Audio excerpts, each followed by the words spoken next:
Hello बच्चों, आज arithmetic progression का लेक्चर नंबर 2 है और आज इसमें हम एनसीईआरटी की जो एक्सरसाइज है 5.2 वो कवर करने वाले हैं।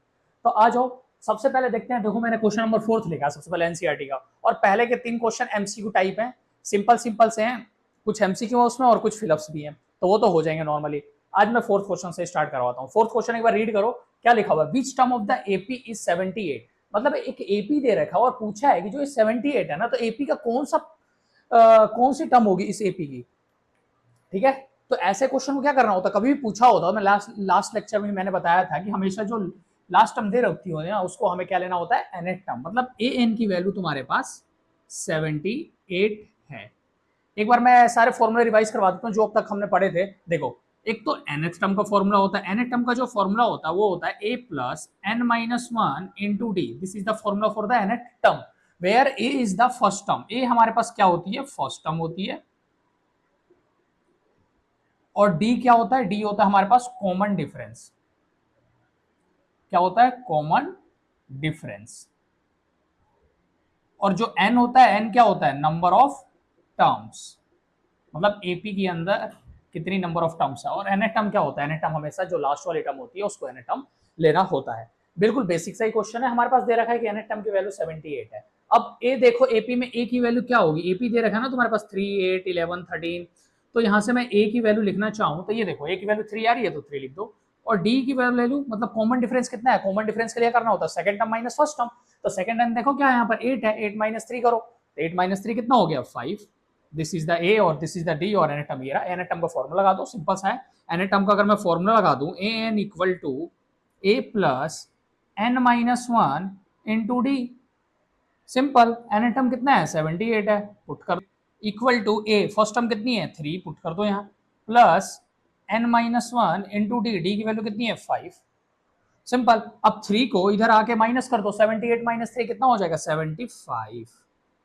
और ये क्या चल रहा है, n माइनस वन, और डिवाइड में क्या है, ये मल्टीप्लाई में यहाँ पर 5 है, यहाँ आके डिवाइड में हो जाएगा। तो कैंसिल करो तो ये 15 बारी में कैंसिल हो गया, और माइनस वन है, इस साइड जाके प्लस हो गया, 1 हो गया। मतलब n की वैल्यू 16 आ गई। मतलब जो ये 78 है ना, वो एपी की 16th टर्म है। सिंपल सा था। हमेशा कभी भी क्वेश्चन पूछेगा which term of AP is this, या is this a part of AP और नॉट। तो ऐसे क्वेश्चन में हमेशा जो टर्म दे रखी है ना उसको हमें nth टर्म लेना है और उसकी तरह हम क्वेश्चन को सॉल्व कर सकते हैं। तो ये तो एनसीईआरटी का क्वेश्चन नंबर 4 था। अब 5th को पढ़ते हैं। 5th क्वेश्चन क्या है हमारे पास, देखो। अब 5th क्वेश्चन एक बार रीड कर लेता हूं, या लिख ही लेते हैं हम इसको 5th क्वेश्चन को। 5th क्वेश्चन के हमारे पास 2 पार्ट दे रखे हैं। सबसे पहले तो बोला है कि एपी में नंबर ऑफ टर्म्स बताओ। मतलब 2 एपी दे रखे है तुम्हारे पास और ये बताना है कि नंबर ऑफ टर्म्स, मतलब एन की वैल्यू बतानी है। और फर्स्ट पार्ट एपी का दे रखा है, क्या दे रखा है हमारे पास, 7, 13, 19, 7, 13, 19 dot dot dot dot dot 205। अब इसमें पूछा है how many terms are there in AP. मतलब इस एपी के अंदर कितनी नंबर ऑफ टर्म्स है। तो सिंपल सा, एपी बेसिक सा है, जो लास्ट टर्म दे रखी होती है उसको एन टर्म मान लेते हैं। पहले फॉर्मूला लिख लेंगे, N equal to A plus N minus one into D. A की वैल्यू कितनी है, ए की वैल्यू तुम्हारे पास 7 है, और एनएच कितना है, एनएच 205 है, 205 equal to 7 plus N minus one. और डी की वैल्यू देखो, 13 माइनस 7 करो कितना होता है हमारे पास, 13 माइनस 7 करोगे तो कितना हो जाएगा, 6 हो जाएगा, 6 हो जाएगा बिल्कुल। अब क्या करो, 7 को इधर लाके माइनस कर दो पहले। 205 में से अगर मैं 7 को माइनस करता हूं तो कितना बचेगा हमारे पास, और ये एज इट इज लिख दो, एन माइनस वन और 6। अब 205 में से माइनस 7 करूंगा तो ये बचेगा हमारे पास 198, और ये 6 डिवाइड में आ गया। और ये क्या चल रहा है, n माइनस वन चल रहा है। अब 6 से कैंसिल करो, 6 3 जा 18 और कैरी 1 और 6 3 जा 18, मतलब n की वैल्यू आ गई तुम्हारे पास 34। मतलब इस एपी के अंदर टोटल 34 टर्म्स है। तो इसका बी पार्ट भी सिमिलरली इसी के जैसा है। तो अब हम क्वेश्चन नंबर 6 को पढ़ते हैं। क्वेश्चन नंबर 6 क्या दे रखा है हमारे पास, क्वेश्चन नंबर 6 दे रखा है हमारे पास, चेक करके बताना है, check whether it is a term of AP और नॉट। देखो, अब क्वेश्चन नंबर 6 भी आपको लिख देता हूं जल्दी से। क्वेश्चन नंबर 6 दे रखा है हमारे पास कि चेक वेदर, ये 6th है,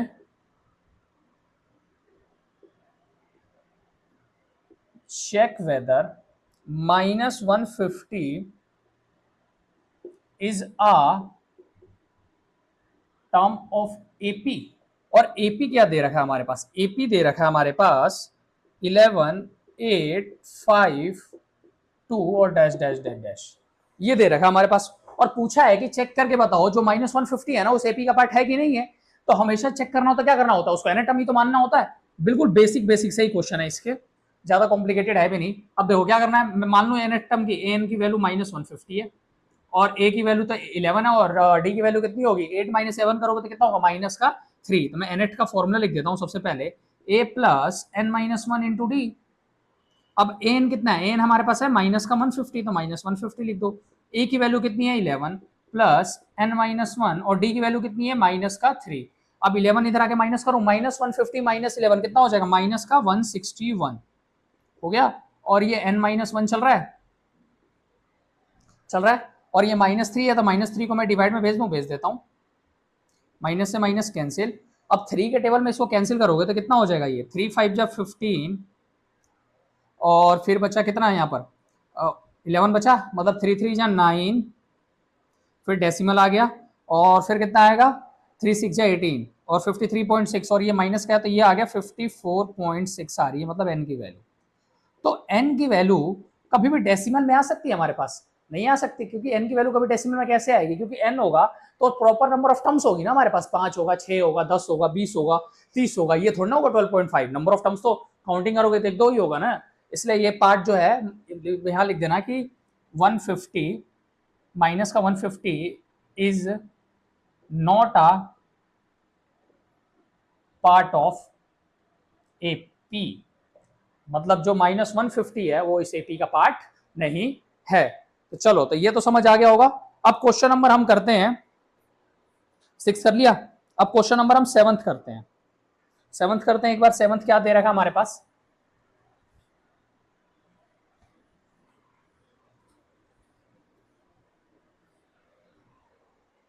देखो तो 7th क्वेश्चन में हमारे पास बोल रखा है कि find the 31st term, find 31st term, मतलब A31 की वैल्यू तुम्हें फाइंड करनी है, ठीक। और क्वेश्चन में क्या दे रखा है तुम्हारे पास, क्वेश्चन में और दे रखा है कि हुज 11th टर्म इज 38, मतलब A11 की जो वैल्यू है ना वो 38 दे रखी है, और उसके बाद 16th टर्म का जो वैल्यू दे रखी है वो दे रखी है 73, ठीक है। तो बिल्कुल बेसिक सा ही क्वेश्चन है इसमें, A31 बताना है, तो A31 बताने के लिए A31 का पहले फॉर्मूला बता दो, क्या हो जाएगा, A प्लस 30D हो जाएगा। This is the formula for A31। तो मेरे को A भी चाहिए होगा और D की भी वैल्यू चाहिए होगी, तो वो कैसे आएगी हमारे पास, जो तुम्हें गिवन दे रखा होता ना उसी से कुछ ना कुछ वैल्यू आएगी, वहीं से आएगी। देखो A11 का फॉर्मूला लिखना चाहूं तो क्या होगा हमारे पास, A प्लस 10D होगा क्योंकि एक माइनस हो जाता है ना, सिंपल सा, मैंने बताया था पहले भी, और इक्वल टू 38 है, और A16 का फॉर्मूला तो A plus 15D equal to 73।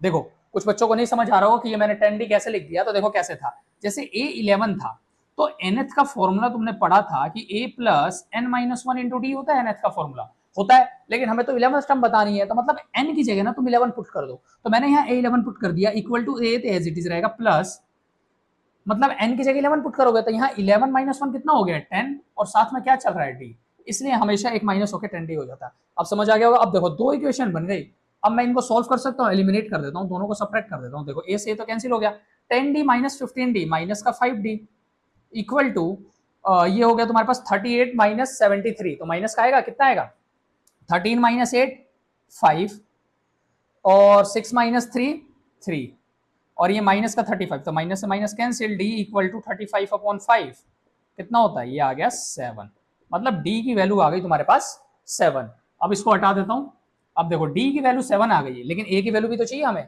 किसी एक इक्वेशन में पुट कर दूं, मान लो इसकी फर्स्ट इक्वेशन में पुट कर देता हूं, क्या है a plus 10d equal to 38 है, d की वैल्यू कितनी आ गई है 7, पुट कर दो 7, a प्लस 10 इंटू 7 कितना हो गया 70 हो गया, 70 हो गया ना, और इक्वल टू 38 चल रहा है, तो a की वैल्यू तुम्हारे पास आ जाएगी 38 माइनस का 70 कितना होता है, 38 माइनस 70 करो एक बार, तो ये हो जाएगा तुम्हारे पास 32 माइनस का 32, a की वैल्यू आ गई माइनस का 32, a की वैल्यू माइनस की 32 आएगी ना। अब देखो 32 आ गई माइनस का, तो यहाँ पुट कर दो -32 प्लस 30 इंटू डी की वैल्यू कितनी आई है 7, कितना हो गया -32 प्लस 7 3 जा 21 210, 210 में से 32 माइनस करोगे तो कितना होगा, यहाँ माइनस कर लो फटाफट अगर नहीं आ रहा तो। 10 माइनस 2 8 और ये 10 माइनस 3 7 और ये 178, मतलब 178 जो है ना वो तुम्हारे पास कौन सी टर्म है, 831, मतलब 31st टर्म जो एपी की आएगी ना वो आएगी तुम्हारे पास 178। तो ये भी समझ आ गया होगा। क्वेश्चन करते हैं, अब करते हैं क्वेश्चन नंबर 8। तो क्वेश्चन नंबर 7 भी हो गया हमारे। मतलब जो एनसीईआरटी एक्सरसाइज है ना एपी की, तो 8.2 ना बहुत ही इजी है और सिंपल सी है। देख रहे हो कैसे कैसे आंसर आ जा रहे हैं, एक एक 2-2 मिनट में एक आंसर आ जा रहे हैं हमारे। ठीक है, यहाँ लिख देते हैं कि एनसीईआरटी कवर हो रही है वैसे। NCERT exercise 5.2। अब कौन सा क्वेश्चन करेंगे, क्वेश्चन नंबर 7 हो गया था तो क्वेश्चन नंबर 8 करते हैं। क्वेश्चन नंबर 8 में बोल रखा है तुम्हारे पास कि the AP consist of 50 terms, मतलब एपी जो है ना 50 टर्म कंसिस्ट कर रही है, मतलब 50, तो मतलब एन की वैल्यू तुम्हारे पास 50 दे रखी है। नंबर ऑफ टर्म्स का मतलब यही तो है, एपी में टोटल 50 टर्म्स है। आगे बोला हुआ उसने हुज थर्ड टर्म इज 12, मतलब थर्ड टर्म ना वो 12 दे रखी है तुम्हारे पास। और आगे देखो and the last term is 106, तो लास्ट टर्म को एन टर्म लेते हैं, लास्ट टर्म 106 दे रखी है तुम्हारे पास। अब क्या पूछा है, फाइंड द 29th टर्म, मतलब A29 की वैल्यू बतानी है तुम्हें, ये क्वेश्चन है तुम्हारे पास। तो इसको कैसे करेंगे, देखो तुमने सारे फॉर्मूले तो पढ़े हुए हैं। अब देखो हमारे पास n है, A3 है, AN है और A29 की वैल्यू बतानी है मेरे को। तो A29 बताने के लिए मेरे को क्या करना पड़ेगा, A29 का मैं अगर फॉर्मूला लगाता हूं तो वो क्या हो जाएगा हमारे पास, A+28D हो जाएगा, A+28D हो जाएगा। हाँ बिल्कुल हो जाएगा, लेकिन मेरे को A और D की वैल्यू पता करनी है। तो वो कैसे पता करेगी, देखो सबसे पहले A थर्ड लिख दो। A थर्ड का क्या फॉर्मूला होगा, A+2D इक्वल टू 12। ये तो एक तुम्हारे पास फर्स्ट इक्वेशन आ गई, मतलब A+2D इक्वल टू 12 है। अब देखो AN की वैल्यू 106 है, तो एक यहां से बनाओ, AN का फॉर्मूला क्या हो जाएगा, A+n-1 इंटू D हो जाएगा, हो जाएगा। अब n टर्म कितना है 106, A एज इट इज रखो, प्लस n की वैल्यू तुम्हारे पास दे रखी है 50, 50 - 1 कर दो यहाँ पर, और इंटू में D चल रहा है, तो मतलब 106 equal to A+49D। This is the second equation. दो इक्वेशन तुम्हारे पास आ गई, A+2D इक्वल टू 12 और A+49D इक्वल टू 106। तो दो इक्वेशन आ गई। अब इन दोनों इक्वेशन को सॉल्व करना है, क्या करूं मैं, एलिमिनेट कर देता हूं। देखो यहां पर एलिमिनेट करते हैं, जैसे A+2D की वैल्यू है तुम्हारे पास 12 और यहां पर A+49D की वैल्यू है तुम्हारे पास कितनी 106। अब माइनस कर दूं मैं तो साइन चेंज, यहां से A से A कैंसिल, 2D - 49D तो -47 का D इक्वल टू 12 - 106 कितना हो जाएगा हमारे पास, देखो तो ये माइनस का 94 हो जाएगा। अब देखो माइनस से माइनस कैंसिल और ये d की वैल्यू आ जाएगी तुम्हारे पास 47 × 2 94 होता, मतलब d की वैल्यू आ गई 2। d की वैल्यू 2 आ गई, इसमें पुट कर दो a प्लस d की वैल्यू 2 पुट कर दो, 2 × 2 4 इक्वल टू 12। तो a की वैल्यू आ जाएगी 12 - 4 कितना होता है 8, मतलब a की वैल्यू 8 आ गई और d की वैल्यू 2 आ गई, इसमें पुट कर दो। a की वैल्यू कितनी है 8 प्लस 28 इंटू डी कितना है 2, 20 × 2 56, 8 + 56 कितना होता है 64 होता है। दिस इज द आंसर, यही तो पूछा था। आ गया होगा, नॉर्मल से है, इसमें कोई ज्यादा मुश्किल भी नहीं है, क्वेश्चन कर सकते हो इजीली, अपने आप भी कर सकते हो। अब देखो अब क्वेश्चन नंबर हम 9th पर आते हैं एक बार।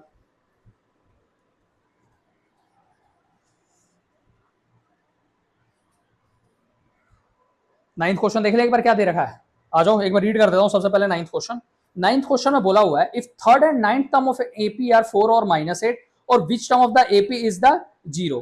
तो ये भी बेसिक सा क्वेश्चन है, दो इक्वेशन आएगी और फिर बाद में पूछा है कि विच टर्म ऑफ एपी इज 0। तो 9th क्वेश्चन तुम कर सकते हो, कोई दिक्कत नहीं आएगी। अब मैं 10th पर आता हूं, ठीक है। अब 10th देखो, 10th में क्या बोला हुआ उसने, 10th में बोला है कि the 17th term of an AP exits is 10th term by 7, ऐसे बोला है। The 17th term of an AP exceeds its 10th term by 7, ठीक है। और इसमें पूछ दिया find the common difference, find common difference मतलब फाइंड डी। कॉमन डिफरेंस का मतलब तो डी होता है। अब देखो क्या बोला होता है 17 term of an AP exits it 10th term by 7, मतलब कि जो 17 टर्म है ना वो एग्जिट कर रही है 10 टर्म से बाय 7 से। तो ऐसे क्वेश्चन में क्या करना है, बड़े टर्म में से छोटा टर्म माइनस करके इक्वल टू वो लिख दो जो दे रखा है तुम्हारे पास। मतलब A17 माइनस A10 कितना दे रखा है, 7 दे रखा है। नॉर्मल सा फॉर्मूला लगा तो A17 का फॉर्मूला क्या हो जाएगा, A+16D माइनस A+9D हो जाएगा। लेकिन ये ब्रैकेट में रखना और इक्वल टू क्या चल रहा है, 7 चल रहा है। अब ये देखो, अब माइनस साइन अंदर जाएगा, साइन चेंज कर देगा, कर देगा। अब देखो A+16D as it is, minus का A माइनस का 9D हो गया। अब देखो minus A plus A cancel, 16D minus 9D कितना होता है, 7D होगा। और इक्वल टू क्या चल रहा है, 7। तो मतलब जो D की वैल्यू आ गई वो आ गई 1। सिंपल सा था। बस एक बार क्वेश्चन तुम्हें समझना है, क्वेश्चन समझ जाओगे ना तो तुम कितना मुश्किल भी क्वेश्चन आएगा ना इस चैप्टर के कर सकते हो। चलो तो ये तो आ गया होगा। अब बढ़ते हैं हम, 10th हो गया और 11th क्वेश्चन पे बढ़ते हैं। सबसे पहले मैं क्या करता हूँ, इसको रब कर देता हूँ।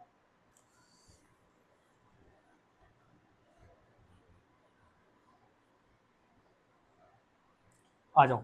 अब 11th क्वेश्चन क्या दे रखा है, 11th क्वेश्चन भी एक बार सबसे पहले मैं लिख ही देता हूं यहां पर। तो विच term of an AP is, बोला हुआ है कि विच term of AP is, which term of AP, पहले एपी लिख लेते हैं। एपी क्या दे रहा है हमारे पास, 3, 15, 27, 39 will be 132 more than its 54th term. ये क्वेश्चन है तुम्हारे पास और ये एपी दे रखा था तुम्हारे पास, ठीक है। देखो ये भी इजी है, ज्यादा घबराने की जरूरत नहीं है। देखो क्या बोला हुआ है, which term of AP, AP दे रखा हमारे पास, बोला है कि will be 132 more than its 54th term. मतलब 54th टर्म जो आएगी ना उसमें 132 ऐड कर देना, तब बताना कि जो नंबर आएगा वो एपी का कौन सी टर्म होगी। तो सिंपल है, उससे पहले हमें 54th टर्म निकालनी पड़ेगी। तो 50 टर्म का फॉर्मूला क्या हो जाएगा, ए 54 निकालना चाहूं तो A+53B होगा, होगा। अब देखो, अब पुट कर दो, ए की वैल्यू कितनी है 3 प्लस 53 इंटू डी, डी कितना है second term minus first term, 12 minus 3 कितना होता है, 12 होता है, ये होगा ना। तो ये हो गया। अब देखो, अब निकाल दो 3 प्लस 12 इंटू 53 कितना होता है, 12 3 जा 36, कैरी किया 3, 12 5 जा 60, 60 प्लस 3 63, मतलब ये आ गया 636। तो ये आ गया टोटल ऐड करके 639, 639 तो तुम्हारे पास 54 टर्म आ गए। लेकिन उसमें बोला है कि 132 और उससे ज्यादा होना चाहिए। तो मैं इसमें क्या करता हूं, 639 में 132 और ऐड कर लेता हूं। देखो 9 प्लस 2 11, 3 प्लस 3 6 प्लस 1 7 हो गया, और ये कितना हो गया 617, मतलब 771। अब पूछ दिया कि जो 771 आएगा ना वो एपी का कौन सी नंबर वाली टर्म होगी। तो मतलब ये वाला तुम्हें अब क्या लेके चलना है कि nth टर्म लेके चलना है। तो अब nth का फॉर्मूला लिख दो, a plus n minus 1 into D, और a की वैल्यू कितनी आ गई है 771 आ गई, यहाँ पुट कर दो 771 इक्वल टू a की वैल्यू कितनी है 3 प्लस n माइनस 1, और d कितना है, d हमारे पास है 12, हो गया।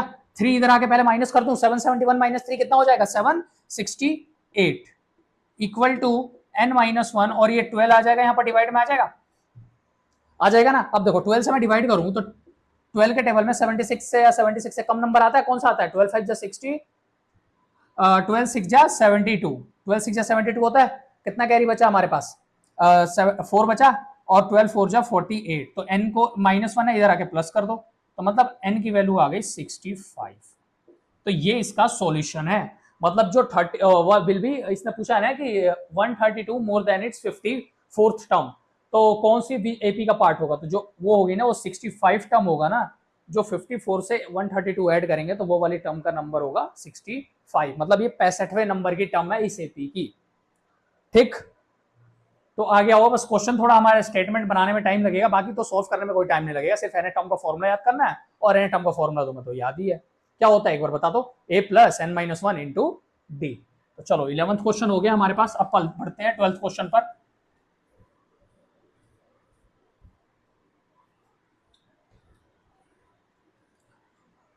देखते हैं 12th क्वेश्चन हमारे पास क्या है।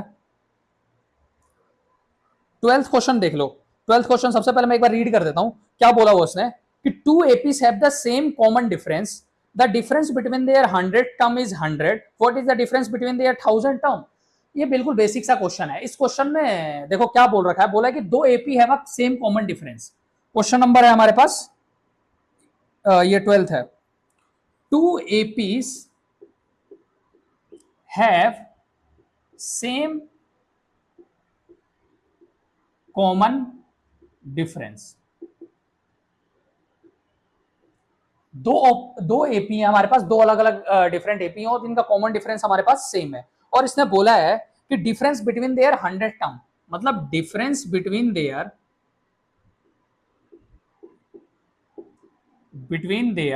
100th term is 100। तो तुम्हें बताना है कि फाइंड डिफरेंस ऑफ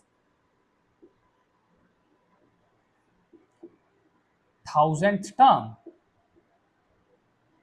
एक बार क्वेश्चन समझो। सबसे पहले क्वेश्चन में ये बोल रखा है हमारे पास कि जो दो एपी है लेकिन कॉमन डिफरेंस उनका सेम है, और जो उनके 100 टर्म का जो डिफरेंस है ना वो 100 आ रहा है। तो ऐसे क्वेश्चन में किसी भी एपी में अगर कॉमन डिफरेंस सेम होता है ना, तो उनके किसी भी डिफरेंस का तुम माइनस करोगे तो जो दे रखा होगा ना वही होता है। मतलब तुम 1000 टर्म का भी डिफरेंस निकालोगे ना तो उसका भी हमारे पास 100 ही आएगा। मतलब उसकी 64 टर्म का भी निकालोगे तो वो भी 100 ही आएगा। मतलब किसी भी टर्म का डिफरेंस निकालोगे तो हमेशा 100 ही आएगा, क्योंकि उसका कॉमन डिफरेंस हमारे पास सेम है। तो आएगा ही। देखो करना कैसे है, करने के लिए तुम दो एपी मान लो। पहले का एपी के फर्स्ट टर्म में ए मान लेता हूं, स्मॉल ए मान लेता हूं पहले का। चलो तो स्मॉल ए मान लिया, और 100 टर्म है तो मतलब a प्लस 99 डी हो जाएगा। ये पहली वाली एपी का आ गया। और दूसरी वाली एपी के लिए मैं निकालता हूं, ये फर्स्ट एपी हो गई हमारे पास। दूसरे एपी की फर्स्ट टर्म चेंज कर लेते हैं, मान लेते हैं कैपिटल ए मान लेते हैं, प्लस 99 डी। डी तो सेम ही रहेगा। क्यों डी सेम रहेगा? उसने बोला तो है कि कॉमन डिफरेंस सेम है, और इन दोनों का डिफरेंस करके कितना आ रहा है? 100 आ रहा है। मतलब मैं सॉल्व करूं इनका difference, a plus 99 D minus A minus 90 D हो जाएगा। क्यों? माइनस साइन अंदर क्या साइन चेंज कर देगा ना, और इनका डिफरेंस कितना दे रखा? 100 दे रखा है। तो मतलब यहां से माइनस का 90 डी और प्लस का 90 डी कैंसिल करूंगा तो a माइनस कैपिटल ए की वैल्यू आ रही है तुम्हारे पास 100। यहां से इक्वेशन आई, गिवन से ही हमने एक पॉइंट निकाला। अब पूछा 1000 टर्म का, तो पहली वाली एपी का मैं 1000 टर्म निकालूं तो क्या होगा? a plus small a plus 990, मतलब 1000 -1 करोगे तो 999 होगा। ठीक है, तो 919 डी इक्वल टू ही मत लिखो, ये तो पहले वाले एपी आ गया, और दूसरे वाले का कैपिटल ए प्लस 999 और डी कॉमन डिफरेंस है। अब इन दोनों का डिफरेंस करो तो a प्लस 999 डी माइनस ए, और माइनस साइन अंदर गया तो ये भी साइन चेंज हो गया। अब देखो ये कैंसिल हो गया, और a माइनस ए, अभी तो हमने इनकी वैल्यू निकाली थी, a माइनस ए की वैल्यू कितनी थी? 100। यहाँ पुट कर दो, दिस इज द 100, निकाल दिया। मतलब ऐसे ही करना। ये वाला क्वेश्चन तुम्हें एमसीक्यू में मिल सकता है देखने को, नहीं तो 2 मार्कर में भी मिल सकते हैं। तो इस क्वेश्चन को हम ऐसे सॉल्व करेंगे। ठीक है, तो अब एक बार 13th क्वेश्चन रीड कर लेते हैं। 13th क्वेश्चन क्या है हमारे पास? 13th क्वेश्चन दे रखा है हमारे पास कि how many 3 digit number are divisible by 7। वो तो लास्ट क्लास में ही हमने करा था, तो ये तो क्वेश्चन तुम इजीली कर सकते हो। अब अगला 14th करेंगे हम सॉल्व। 14th भी वैसे 13 की तरह ही है, लेकिन हम एक बार 14 कर लेते हैं। 14 हमने करा नहीं है।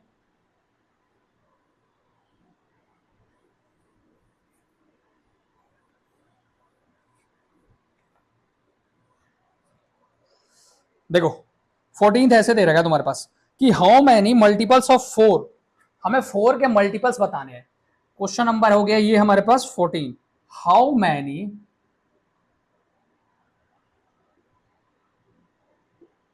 Multiples of 4 lie between 10 and 250। 10 और 250 के बीच में हमें ये बताना है कि 4 के कितने मल्टीपल्स आएंगे। तो सिंपल है, सबसे पहले बताओ 10 और 250 के बीच में 10 के बाद 4 का मल्टीपल कौन सा होता है? तो 4 2 8, 4 3 12, मतलब 12 होगा।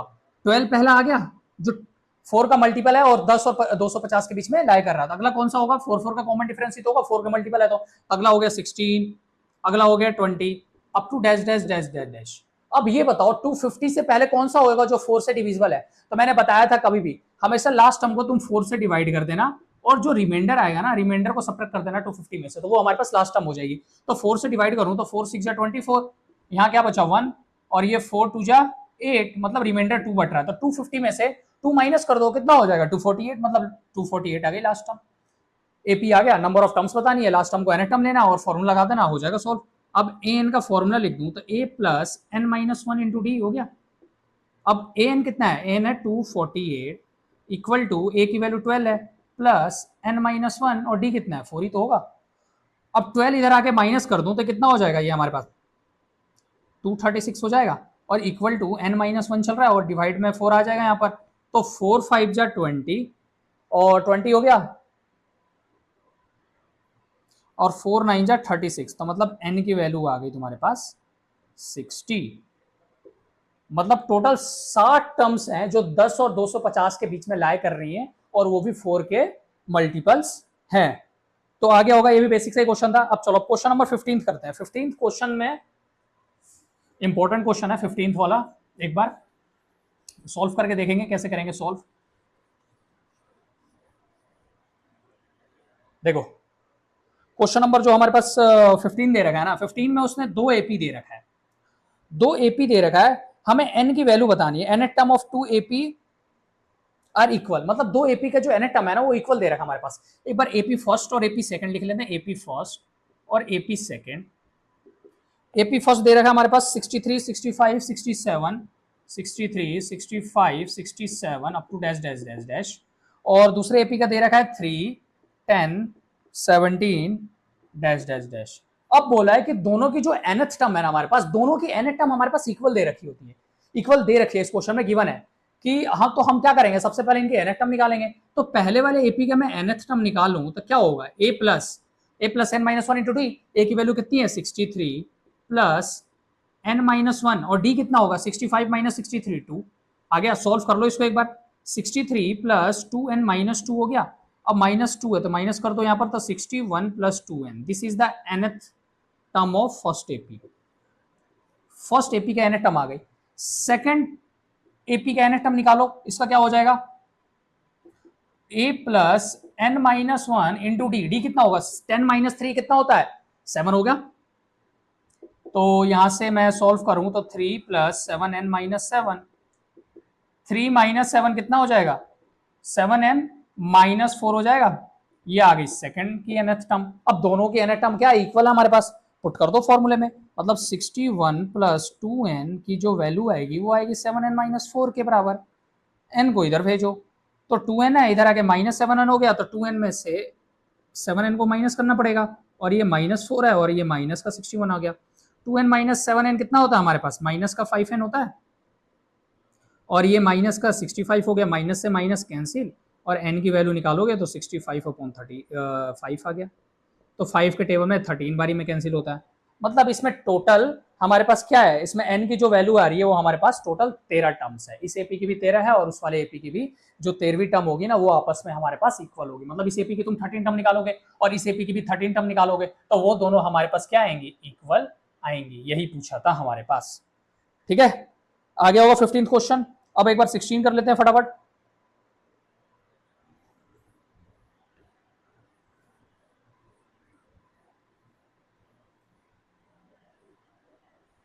मैं डायरेक्ट एक बार 16 रीड कर लेता हूं। सबसे पहले 16 में दे क्या रखा है, 16th में दे रखा है कि determine the AP whose third term is 16, मतलब थर्ड टर्म तुम्हारे पास 16 दे रखी है तो 8 थर्ड लिख दो 16।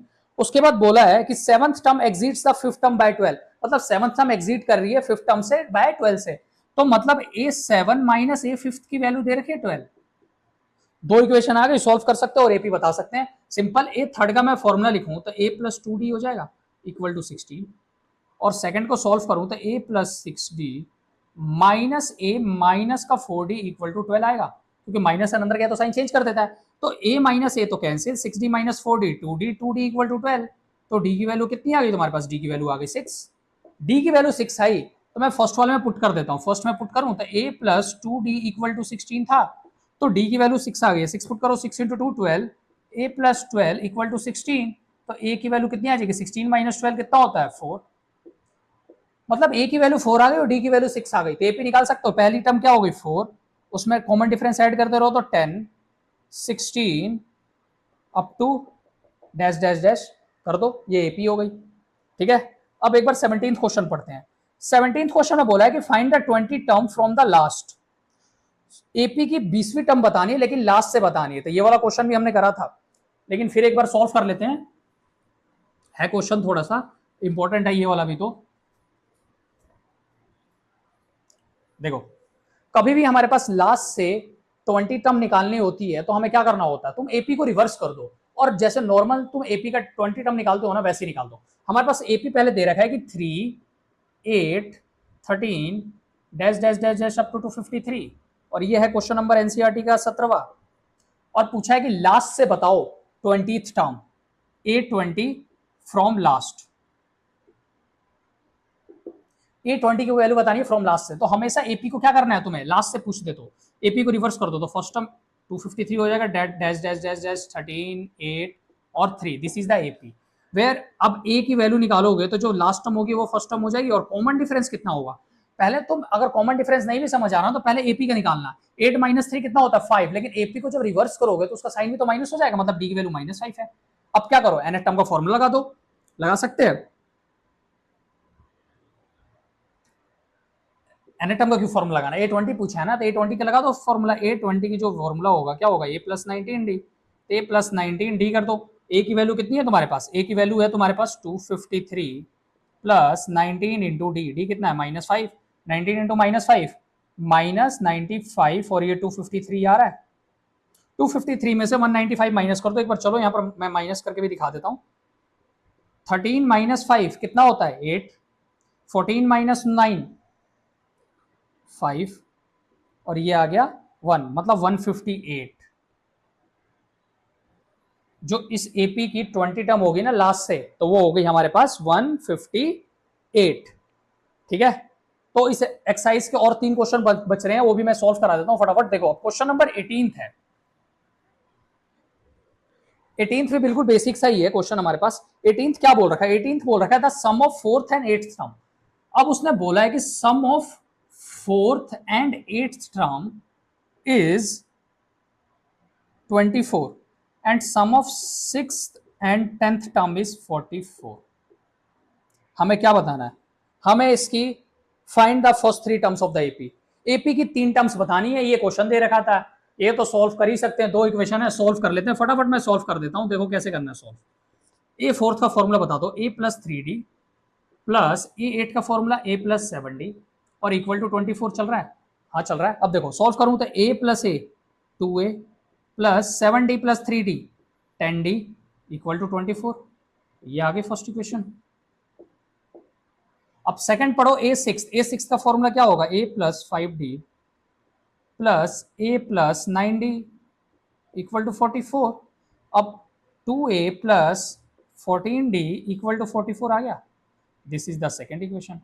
अब 2 इक्वेशन सॉल्व करना तो हमने पहले भी सीखा हुआ है, कर सकते हैं सॉल्व। आ जाओ सॉल्व कर देता हूं। यहाँ पर क्या था, 2A plus 10D equal to 24 चल रहा है, और आगे 2A plus 14D equal to चल रहा है 44। अब माइनस कर दूं मैं, तो अगर माइनस करूंगा तो ये देखो 2A माइनस का 2A cancel, 10D minus 14D minus का 4D इक्वल टू 24 माइनस का 44 कितना होता है, 44 माइनस 24 कर दो यहाँ पर। तो यहाँ पर ये हो जाएगा हमारे पास कितना, 20 हो जाएगा। तो माइनस का 20 हो गया, तो डी की वैल्यू कितनी आ गई, माइनस से माइनस कैंसिल, डी की वैल्यू आ गई 5। डी 5 आ गई, पुट कर दो इसमें, फर्स्ट वाली इक्वेशन में पुट कर देता हूँ, डी की जगह 5 पुट कर दूं तो 10 इंटू 5 50, तो 2A प्लस 50 इक्वल टू 24। तो 2A इक्वल टू 24 उधर जाके माइनस हो गया, हो जाएगा माइनस, तो 24 माइनस 50 कितना होता है, माइनस का 26। तो A की वैल्यू आ गई -13, ए की वैल्यू -13, डी की वैल्यू 5, तो ऐड करते रहो, -13 प्लस 5, पहली टर्म तो 13 हो जाएगी, माइनस का 13, दूसरी हो जाएगी -8, और तीसरी टर्म 8 प्लस 5 -3। तो हमें एपी की 3 ही टर्म बतानी थी, जो हमने 3 टर्म एपी की बता दी। बिल्कुल बेसिक सा क्वेश्चन था, आ गया होगा। अब आखिरी के 2 क्वेश्चन बचते हैं, वो सबसे इंपॉर्टेंट क्वेश्चन है इस एक्सरसाइज के, वो मैं सॉल्व कराता हूं आपको। ये देखो मैंने 19th क्वेश्चन एक बार लिख दिया ब्लैक बोर्ड पर, पढ़ लो एक बार। मैंने 19th क्वेश्चन लिख दिया, इस पर देखो क्या बोला हुआ है। Subha Rao started work in 1995 at annual salary of 5000, received an 5000 receive, यहाँ पर 5000 मतलब 5000 उनकी सैलरी थी 1995 में, और उसके बोला है कि an increment of 200 each year, in which year did income is ₹7,000। तो बेसिक सा क्वेश्चन मैं समझा देता हूँ। सबसे पहले क्वेश्चन कहना क्या चाहता है, क्वेश्चन कहना चाहता है कि सुब्बाराव एक वर्कर थे जो 1995 में उनकी सैलरी थी ₹5,000 और उनकी हर सैलरी इंक्रीज हो रही थी ₹200 से। तो ये बताओ कि जब 7,000 सैलरी हुई होगी तो कितने सालों में उनकी सैलरी 7,000 हुई होगी। हर साल 200 रुपए पड़ रहे हैं और शुरू में उनकी 5,000 सैलरी थी, तो 7,000 होने में उनको कितने साल लग जाएंगे। वैसे सैलरी तो बहुत कम है, लेकिन ये 1995 की है ना, तो उस टाइम सैलरी कम ही होती थी लोगों की। अब देखो, अब यहाँ से सबसे पहले ऐसे क्वेश्चन में एपी बनाया करो। फर्स्ट मतलब 5,000 रुपए उनको मिल रहे हैं, ठीक है, तो पहली टर्म 5,000 हो गई। अब 2 साल बढ़ रहा है नेक्स्ट ईयर, तो नेक्स्ट ईयर उनको कितना मिलेगा, 5,200 मिलेगा। उसके नेक्स्ट साल 5,400, up to dash dash dash dash dash 7,000। तो अब क्या करना है तुम्हें, एनएट टर्म कितनी है, लास्ट टर्म को एनएट टर्म लेनी होती है, एन की वैल्यू तो बतानी है नॉर्मल सी। तो एन की वैल्यू तुम्हारे पास कितनी है, 7,000। तो A plus N minus 1 into D लिख दो, फटाफट फॉर्मूला लिख दो। कितना है यहाँ पर 7,000, ए की वैल्यू कितनी है 5,000 प्लस एन माइनस 1 और डी की वैल्यू कितनी है 200। अब 500 है, इधर आके माइनस हो गया 7, 5,000 है, इधर आके माइनस हो गया 7,000 माइनस 5,000 कितना होता है 2,000 इक्वल टू एन माइनस 1 और ये 200 डिवाइड में आ गया। अब देखो 2 जीरो से 2 जीरो कैंसिल, 2 के टेबल में 10 बार, मतलब एन की वैल्यू इधर आ गई तो 11।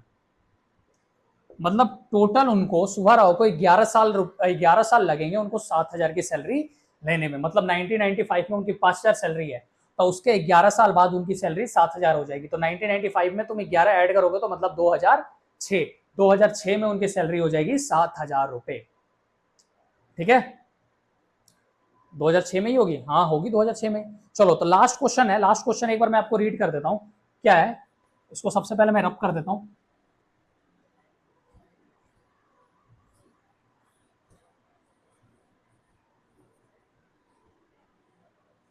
देखो, अब एनसीईआरटी का जो 5.2 है ना, उसका लास्ट क्वेश्चन है, क्वेश्चन नंबर 20। एक बार मैं क्वेश्चन रीड कर देता हूं। Ramkali saved ₹5 in the first week of the year and increase her weekly saving by 1.75। If it nth week her weekly saving income of ₹20.75। Simple सा एक रामकली है जो ₹5 सेव करना स्टार्ट करती है, ठीक है, और उसके बाद बोला है कि जो वीकली सेविंग है ना 1.75 से इंक्रीज कर रही है। तो इसमें 1.5 में 1.75 इंक्रीज करोगे तो 6.75 हो गया, डैश डैश डैश डैश, और एनएट टर्म में बोला है कि उसके पास 20.75 रुपीज हो गए। तो अब ये बताओ कि कितने दिन उसको लगे होंगे, मतलब एन की वैल्यू बतानी है, एन की वैल्यू बतानी है तो लास्ट टर्म को एनएट टर्म ले लो। मतलब एन का फॉर्मूला लिख दो,